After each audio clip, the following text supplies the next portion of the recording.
This is the Chapter 3 lecture, The Politics of Healthcare in the United States. Every so often I have a student who tells me, I just don't like politics. I'm not a politics person. This chapter clearly shows you how politics and healthcare are intertwined. And as a healthcare professional, and especially as a healthcare management professional, you can't avoid politics. We need to understand how politics influences healthcare in the United States. Of course, our healthcare system for some is a point of pride, and there are plenty of things to be proud of. But it's also the largest part of our economy. We saw that in the pandemic when jobs were lost. Many of them came from healthcare due to the delaying, postponing of elective procedures and office visits. What makes healthcare interesting and complicated is that it's not only a policy issue but a moral issue and can become deeply, deeply personal. And again, as I mentioned, we're going to see how our healthcare system is forged by political choices. There are three dimensions of our healthcare system. We probably most often think about the infrastructure and perhaps how services are financed. But there's also health insurance, which plays a gigantic role not only in services but in costs and policy in the United States. And in the United States, unfortunately, one of the dimensions of our healthcare system is health disparities. This is not a good thing. Health disparities point to an unjust society and take us back to the core question: is healthcare a right or a good? Is healthcare a good that should work within market forces? If you can afford it, good for you. If not, oh well, too bad. Or is healthcare a basic human right? And we haven't, as a nation, decided on the answer to that question. Our healthcare system is a patchwork, and provision is shaped by political debates. It's complicated. I'll probably say that quite a lot through this semester. And our system is very different from other wealthy countries' healthcare systems around the world. We'll look more closely at that in the next chapter. It's very interesting to compare. We have a healthcare system that's fragmented. Some of the provision of healthcare comes from government in our country. Much of it comes from private companies. And we don't really have any national health planning, even though we are a leader in innovation. As far as where the money goes, most of it goes to hospital care, and we spend a lot of our money on healthcare, more per capita or per individual than any other nation. And so our challenge is to bend the cost curve, to bring down healthcare spending. And that is quite a challenge, but it's one we must face. Prescription drug prices have gone up, out-of-pocket care, Medicare expensive, ACA premium hikes. This is something we can't avoid. Now, when talking about the distribution of our spending, we can look at this pie chart here and see that most goes to hospital care, next to physician services, clinical services, long-term care, home care, other personal care, prescription drugs, and so on. So take a read. Always with these charts, think for a minute about why this information is important for you, a healthcare manager, to know and understand. Certainly, if we're talking about bending the cost curve, we need to understand where the money is going. So where is most of our healthcare dollars going? Now, this is very important for you to understand. Also, take note that data takes a while to collect and then to organize. So it's always a couple of years behind. But I doubt this has changed. The United States is far above any other country in terms of health expenditures per capita or per person.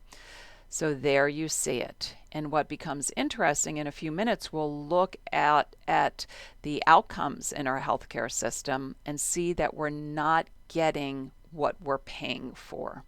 Okay, Switzerland's close, but most other countries that do better than us in a number of indices are much, much lower. So in terms of what our dollars are giving us, the U.S. performs poorly compared to other peer nations in terms of access, in terms of administrative efficiency, equity, etc.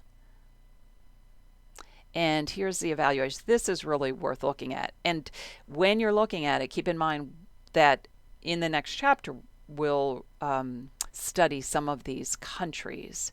So the overall first goes to the UK, and you will look at the UK for sure. Second, third, fourth, but let's just jump all the way down. Our overall ranking is the worst of all these, comparable countries. Now, where do we do better? Care process, horrible in access, administrative efficiency, equity, and healthcare outcomes. So this is not a good report card for sure. One of the other things that we'll look more closely about, but is very problematic, is the fact that only, miles away from one geographic location to another, we can see a 10-year difference in terms of life expectancy. Again, this is not a good thing. This points to inequities. This points to issues that need to be resolved, because people who live so close should not see such different outcomes in terms of life expectancies. We will definitely dig more deeply into this. So yes, we are a patchwork system. We are a system that involves Medicare, Medicaid, private insurance, out of pocket, lots of cost. And in many other nations, healthcare is something you are not billed for. I always say it's not really free. Someone's paying for it, but it doesn't bankrupt people. And that is something we are alone in the developed world as far as bankruptcies because of health issues. Payment sources. So where does the money come from? And here you can see why the health insurance industry is such a powerful player. It's one of those dimensions of our healthcare system. 75% here. Okay. Out of pocket 11%.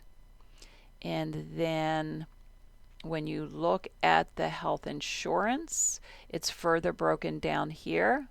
Mostly private, then Medicare, and then you can see Medicaid.